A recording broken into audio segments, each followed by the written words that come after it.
Hello friends, welcome to our channel. In today's episode, we will be sharing mysterious Yuba County 5 case. It all started with a college basketball game that was scheduled to take place at California State University, Chico in Yuba City, on February 24, 1978. 5 young men traveled from far away to watch the game between UC Davis and Chico State. Their names were Bill Sterling, Jack Madruga, Ted Weiher, Jack Hoot, and Gary Matias. These 5 young men had one thing in common: they all had mental problems. Bill Sterling, Jack Madruga, and Ted Weiher struggled with learning disabilities. Jack Hoot was mentally disabled, and Gary Matias was struggling with psychological problems from his time in the Army. They had traveled 50 miles, 80 kilometers, to watch the match. The ages of this group of 5 ranged between 24 and 32. According to those who knew them, they were a friendly group. UC Davis won the game. After the game, the young men jumped into Jack Madruga's car and headed home. It was snowing heavily at the time, but the boys didn't mind. After traveling about an hour from Yuba City to California, they stopped at a convenience store along the way for a snack. Bears in downtown Chico would be the last place the teens were seen alive. There was no news of the teenagers that day. The group had not gone home in the morning. Suspecting that something might have happened to their sons, the parents reported the situation to the police in the morning, and the search began. The search for the vehicle would only last for one day, and at the end of it, a great mystery would lie. It would take much longer to find the teenagers. The police began searching the Butte and Yuba City areas for routes the teens might have taken, but no trace of the teens could be found on the routes to their homes. As the search continued, a Plumal National Forest ranger reported seeing a mysterious vehicle parked and waiting on the Oroville-Quincy Road on February 25.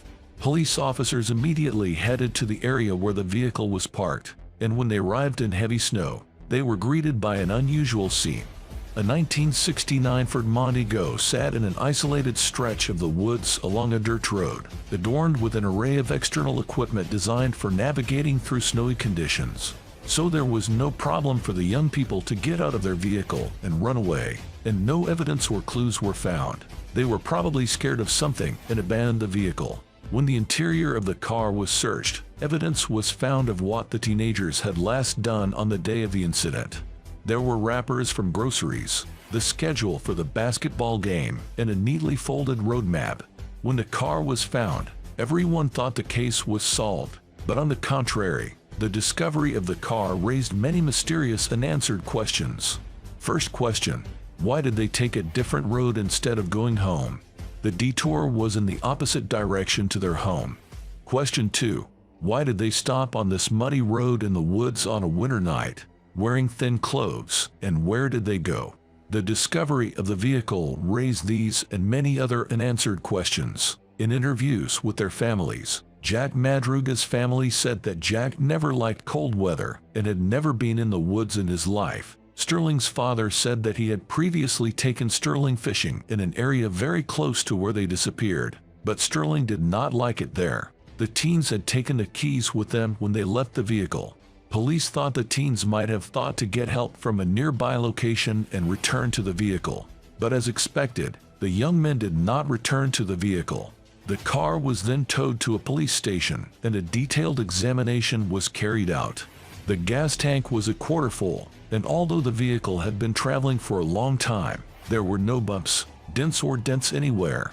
Either Jack Madruga was a very good driver or an unknown person was driving the vehicle. His family said Madruga was not a good driver and would never give his car to anyone. The search of the surrounding area had to be postponed on February 26 due to a heavy snowstorm. The police interviewed people who had information about the incident, and nothing concrete was found except for 2 witnesses. Everything those 2 witnesses said was very strange. The first witness was a woman who lived in a town about 30 kilometers from where the car was found. She was the owner of a grocery store and said that on the day of the incident, 4 of the young men came to her store.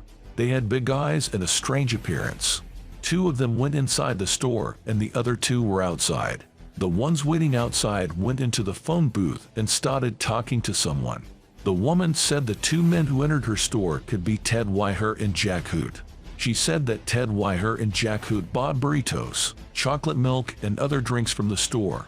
She said, "They were acting very strangely. After the shopping, I asked them to leave." The second witness was Joseph Shans.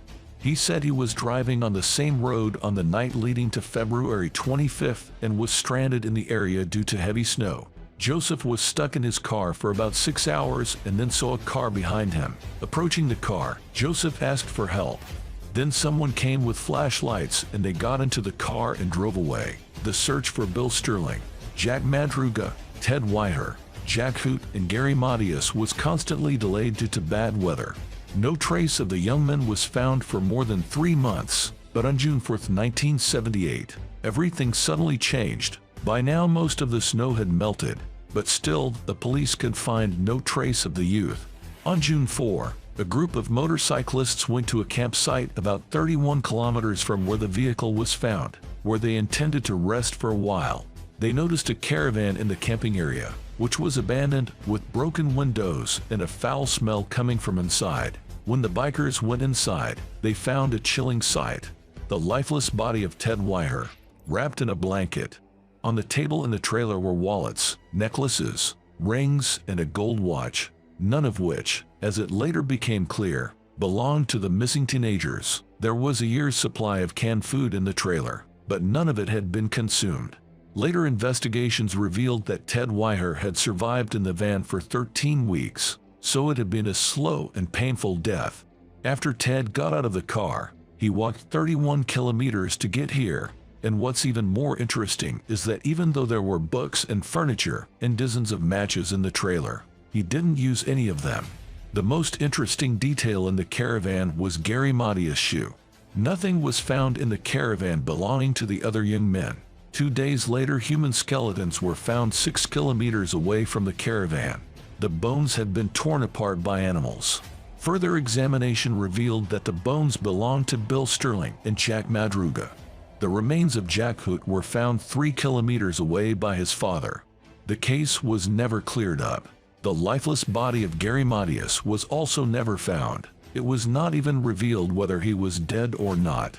5 young people had gotten out of their vehicle during the snowstorm and walked more than 30 kilometers. Why Ted Weiher was waiting for death in the caravan? What was the force that pulled Jack Hoot, Bill Sterling, and Jack Madruga out of the caravan? What happened to Gary Matias? These questions were never answered. It was very similar to the Dyatlov Pass incident in Russia. And just like that, it left behind dozens of unanswered questions.